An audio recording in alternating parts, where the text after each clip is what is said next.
Hello बच्चों, आज की क्लास में हम लोग एनसीईआरटी एग्जाम्पल्स 1.7 के बारे में स्टडी करेंगे। हमने 1.6 तक इसके पहले वीडियो में जो स्टडी कर लिया था, ठीक है। सॉरी, ये 1.8 है। एग्जाम्पल नंबर क्या है? 1.8 है।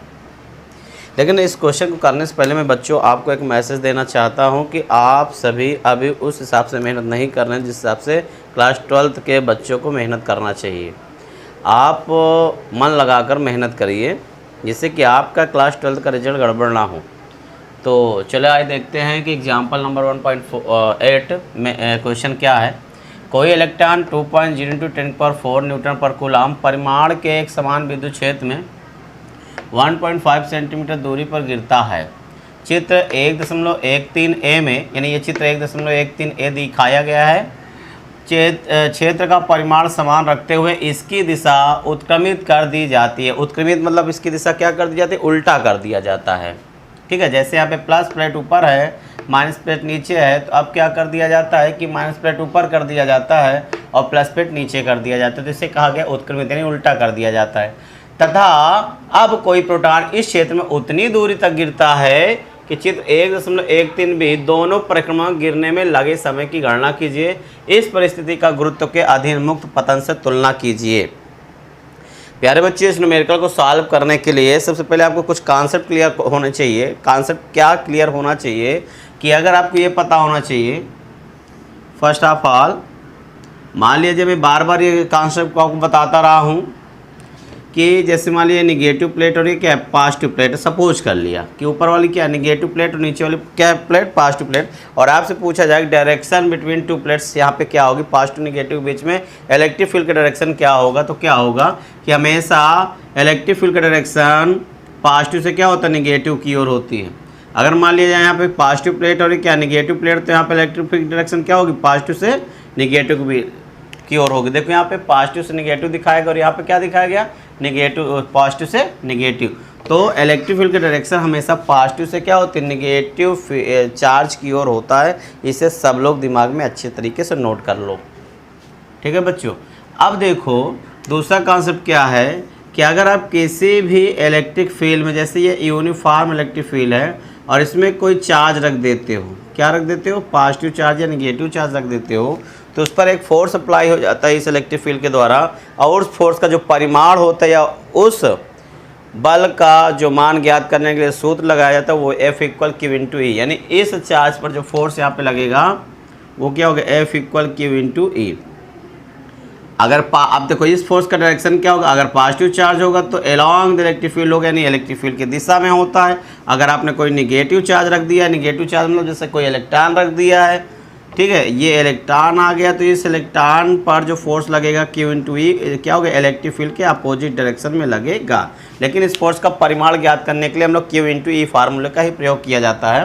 तो यहाँ पे भी इस इलेक्ट्रॉन पे जो फोर्स लगेगा F = Q × E ही लगेगा। तो चलो आओ इस क्वेश्चन को सॉल्व करते हैं इस कॉन्सेप्ट से। तो देखिए सोल्यूशन इसका क्या होगा। देखो यहाँ पे दिया है कोई इलेक्ट्रॉन 2.0 × 10⁴ न्यूटन पर कूलम परिमाण के, यानी यहाँ पे जो इलेक्ट्रिक फील्ड यहाँ पे प्रोड्यूस हो रही है दोनों प्लेटों के बीच, वो इलेक्ट्रिक फील्ड है आपकी E = 2.0 × 10⁴ न्यूटन पर कूलम। और यहाँ पे जो चार्ज आपका है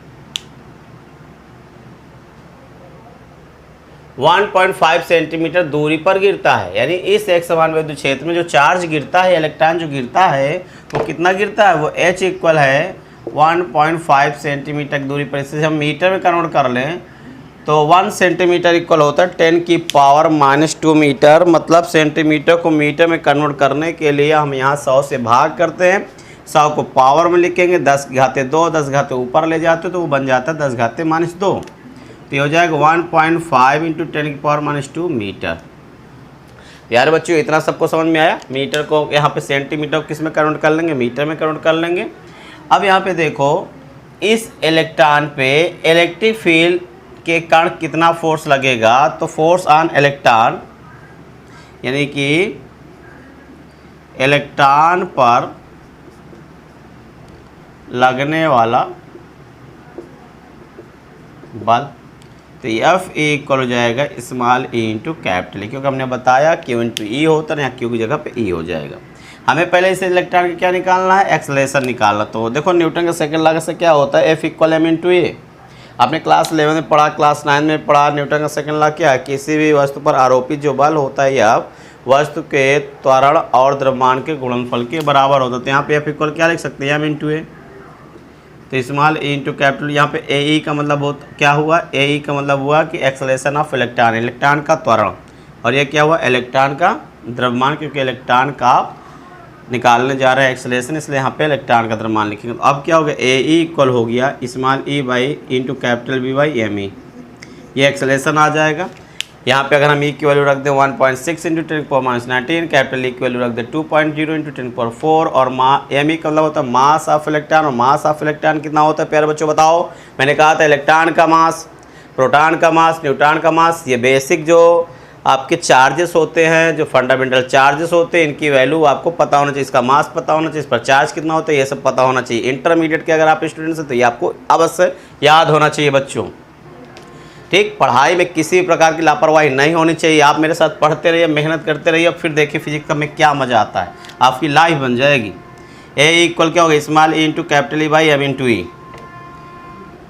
अब देखो यहाँ पे हम ई, कैपिटल ई और एम ई की वैल्यू रख कर एक्सेलरेशन निकाल सकते हैं। अब हम लोग गत का कौन सा समीकरण, दूसरा समीकरण लगाते हैं, H equal U T plus half A T square. यहाँ पे जी की बजाय क्या लगाएंगे, 1 लगाएंगे, क्योंकि यहाँ पे एक्सेलरेशन ये आया। यहाँ पे देखो यू की जो वैल्यू है वो क्या होगी, 0 हो जाएगी। क्यों, क्योंकि ये जो इलेक्ट्रॉन है वो कैसा आ रहा है, फ्री फॉल हो रहा है, मुक्त रूप से गिर रहा है। कैसे गिर रहा है, मुक्त रूप से। जब कोई वस्तु पृथ्वी को मुक्त रूप से गिरती तो आपने क्लास 11 में पढ़ा था कि इसका प्रारंभिक वेग क्या होगा, 0 होगा, यानी यू इक्वल क्या हो जाएगा, 0 हो जाएगा। तो आपका इक्वेशन हो जाएगा H equal half A T square. H equal क्या होगा, हाफ ए टी स्क्वायर। आपको क्या फाइंड करना है, टी फाइंड करना है। तो यहाँ पे टी स्क्वायर इक्वल हो जाएगा 2h बाई ए ई, और यहाँ टी इक्वल क्या हो जाएगा, in square root 2h by a into E. Clear है बच्चों इतना। आप इसमें हम सबकी वैल्यू रख करके सॉल्व कर लें, हमारा आंसर आ जाएगा। अब यहाँ देखो small T equal in square root 2, H की वैल्यू हम रखेंगे, देखो क्या है 1.5 इंटू 10⁻⁻² बाई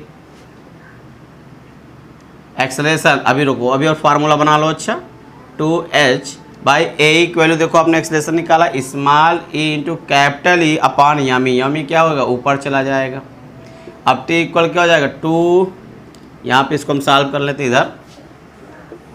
तो यहाँ क्या हो जाएगा, T equal in square root 2h की वैल्यू हो गया 1.5 इंटू 10⁻⁻², और एम ई का मतलब क्या होता है, मास ऑफ इलेक्ट्रॉन। क्या होता है, मास ऑफ इलेक्ट्रॉन। बताओ मास ऑफ इलेक्ट्रॉन क्या होता है बच्चों, कमेंट करके बताओ।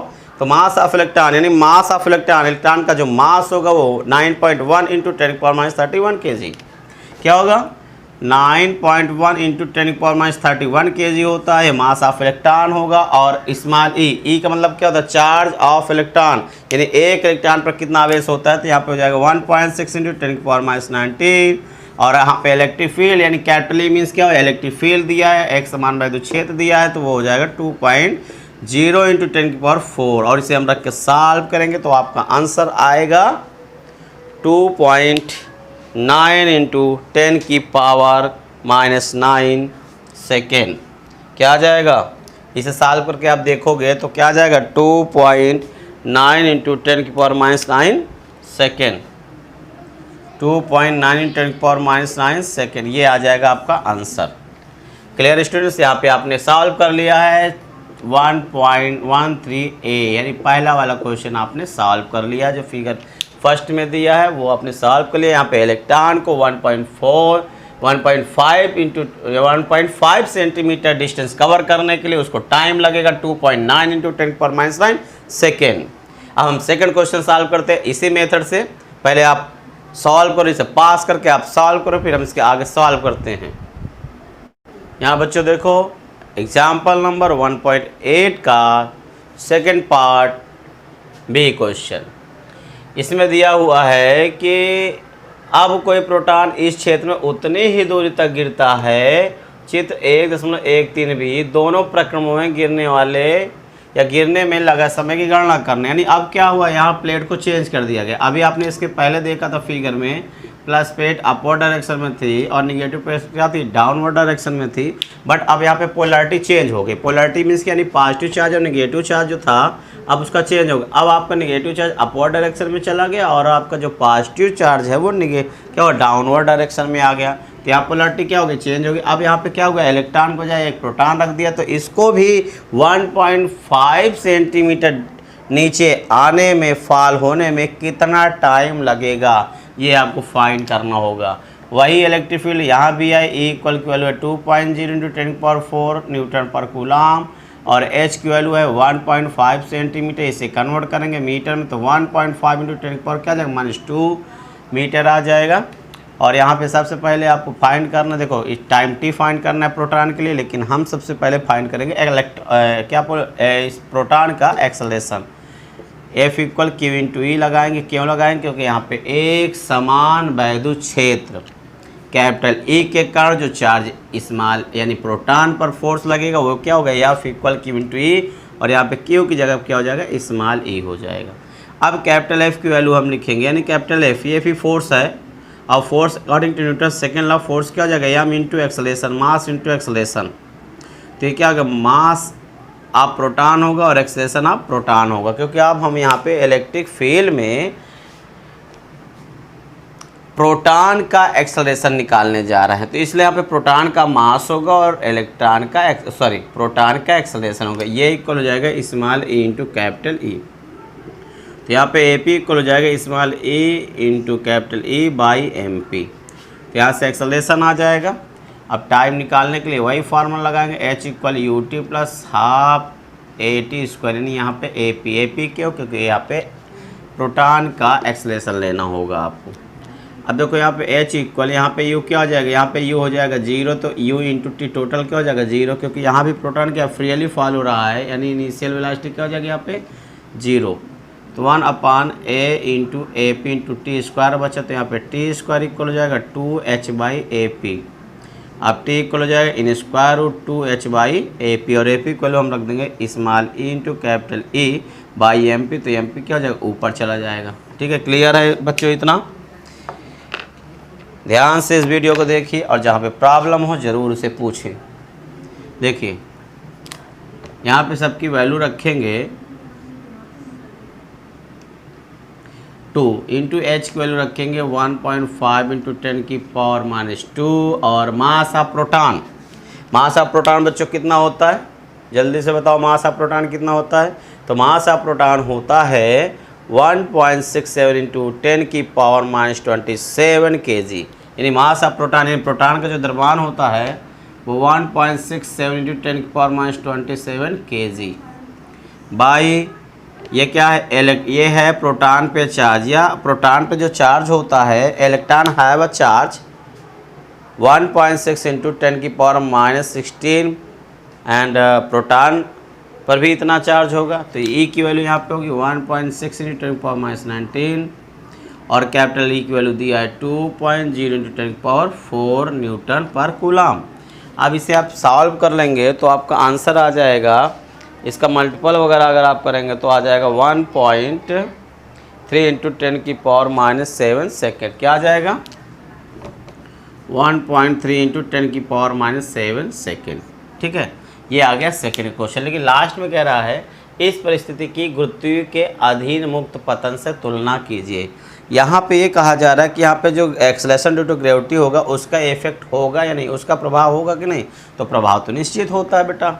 अगर मान लिया कोई बॉडी अगर यहाँ पे है तो अगर अर्थ पे क्या करे, अर्थ तो उसको अपनी ओर खींचेगा ही, लेकिन अगर इलेक्ट्रॉन का एक्सेलरेशन जो ए यहाँ पे है उसे आप फाइंड करेंगे या प्रोटॉन का एक्सेलरेशन फाइंड करेंगे तो ये नहीं आ रहे बताओ, अगर यहाँ पे स्मॉल e की वैल्यू, कैपिटल E की वैल्यू और मास ऑफ प्रोटॉन रख देंगे तो यहाँ पे जो एक्सेलरेशन की वैल्यू आएगी लगभग 1.9 × 10⁻12 मीटर पर सेकेंड स्क्वायर आएगी, जो कि एक्सेलरेशन ड्यू टू ग्रेविटी यानी गुरुत्वीय त्वरण g से, g की वैल्यू कितना होता है 9.8 मीटर पर सेकेंड स्क्वायर है। तो यहाँ पे जो प्रोटॉन का एक्सेलरेशन आएगा वो 1.9 × 10⁻12 मीटर पर सेकेंड स्क्वायर होगा, और g की वैल्यू होती है 9.8 मीटर पर सेकेंड स्क्वायर। तो इस एक्सेलरेशन की तुलना में जो स्मॉल g की वैल्यू होती है बहुत ही कम होती है, इसलिए हम यहाँ पे गुरुत्वीय त्वरण g को छोड़ सकते हैं, उसको इग्नोर कर सकते हैं, उसको उपेक्षणीय कर सकते हैं। तो यहाँ पे इस तरह से जी का यूज नहीं होगा। इसलिए हमने यहाँ पे जो ए की वैल्यू लिया था उसमें जी को इंक्लूड नहीं किया था बच्चों। यहाँ पे ध्यान देना, यहाँ पे acceleration due to gravity G की वैल्यू इलेक्ट्रॉन या प्रोटॉन के एक्सेलरेशन से बहुत ही कम था, इसलिए हमने उसे क्या किया, उपेक्षणीय कर दिया। तो ये था आपका 1.8 एग्जाम्पल का सलूशन।